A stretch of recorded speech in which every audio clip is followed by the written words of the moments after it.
My name is Isabella Cruickshank, Isabella,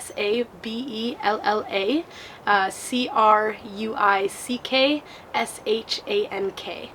Well, I'm from Edmonton, but I have family in Lac La Biche and Fort McMurray, and I'm actually a student. I'm at the University of Alberta in the Aboriginal Teacher Education Program. I just finished my second year, but I'm working out at Métis Crossing as a summer student in the summer student program so it'll be from May to September, and I'm an interpreter, so I get to take people out and do programs and events with them, and I pretty much get to come out here and put on my traditional outfits and teach people about the Métis. I value the community out at Métis Crossing, and the relationships that I've formed with the different people that have been coming in. It's just, yeah, community. Everybody is just so friendly with each other, and everybody has this connectedness that I love. I didn't actually find out I was Métis until I was in grade 8, so I was about 12 or 13. And when I found out, I didn't really know what it meant, but once I started getting into the community, everything just started to click.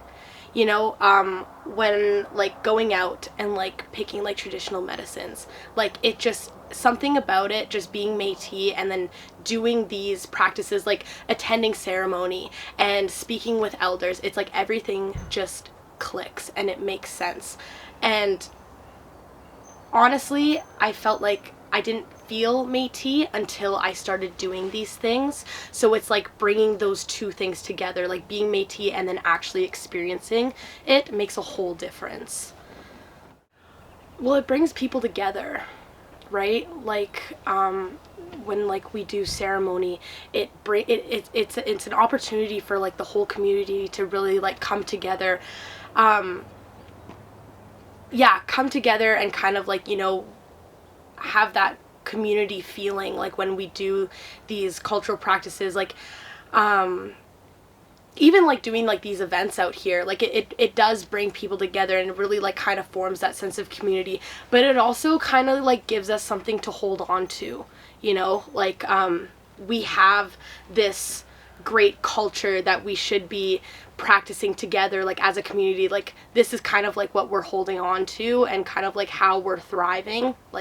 You know, if we didn't have, you know, if we didn't have these cultural practices, then I guess it would just be kind of lost. Yeah, I would say it brings community together. I got the opportunity to go to the CAST conference, and I got the opportunity. I was I volunteered with my school, and we were elder helpers. So, you know, we brought them their tea and we brought them their coffee, and we took them to their different events. But I got the opportunity to be a helper for an elder. Her name is Miss Betty, and I'm actually related to her. So, but it was the first time that I had really been around elders, because I didn't grow up like that. I grew up, you know, on the south side of Edmonton. I didn't have, you know, those people around in my life. And so I was really nervous because I didn't know what to do, and I had to attend one of her sessions, and I had to be the one to offer her protocol and everything. And I was super, super nervous. But I did it. I offered Miss Betty protocol, and I got to sit, and she facilitated a sharing circle.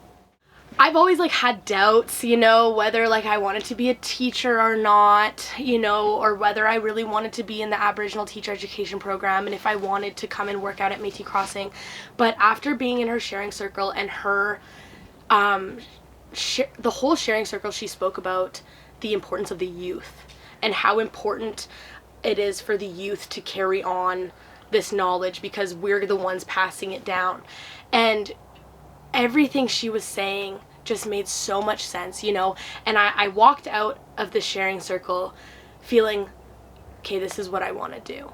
I do want to be, you know, that person that can carry on, that can pass down our knowledge. And she just spoke. She made me feel like I really belonged there, and that I really am doing what I need to do, you know. I'm a Métis woman in education, how important is that? And she just attending that sharing circle at the CAS conference really like it spoke to me, and now I feel like, yeah, this is what I'm meant to do. I'm meant to teach kids about the Métis. I'm meant to figure out like the rest of my culture and be able to pass that down. So I think that was a big moment for me. Well, I want them to know that like we are not just mixed blood. You know, like there is a reason why the Métis are like known distinctly like as their own indigenous group. You know, we use the term indigenous, but I would prefer it if we actually said, oh, this person is Métis, this person is First Nation, this person is Inuit, because it's so important for people to understand that we have our own culture, we have our own language, like we have Michif, like that is our language, and our traditions aren't French, and they're not First Nations, they're Métis, they're a blend of those cultures. So I just want people to know that like, also that the Métis aren't people of the past. You know, like we are here, we are living, and we are moving forward with like as Métis people. You know, it wasn't all, Métis people weren't only prominent in the fur trade, you know, like we are still living, we are still here today. Like take a look like at Métis Crossing. There is so much that we're doing for our peoples now, and that like it's not all in the past.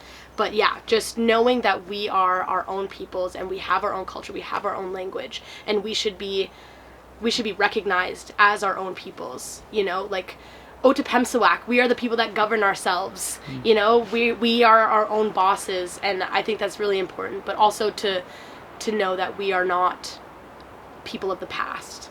For Métis people in specific, I would like them to be proud to be Métis, because, you know, a lot of people back in the day, like during the residential schools times, hid the fact that they were Métis. You know, a lot of people nowadays don't even know they're Métis, but I think, especially for me, I am now just starting to be proud that I'm Métis, but I would like, you know, I would like to be that voice for, you know, the students, the kids, to also be proud of that.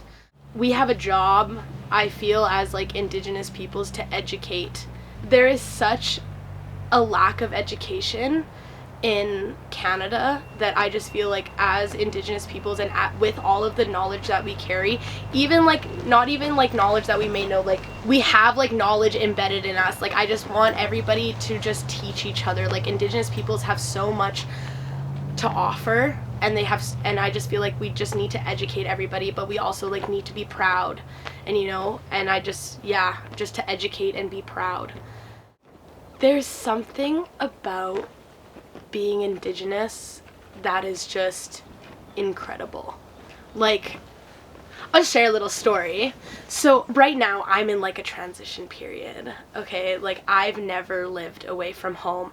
I've never like really felt Métis or really been like immersed in the culture or been around other Métis people until like actually my mom started working for Rupert's Land. And just being out here and connecting with like kin is so important, and like people really like, I never really like understood, you know, like community until I came out here. I've only been out here for like 2-3 weeks, but just the love that Métis people have for each other and have for community, it's just incredible. And I finally feel like I am now, like I know who I am. I am Métis, and like I know where I come from, and it's just the connection that you make with other Métis people is so strong.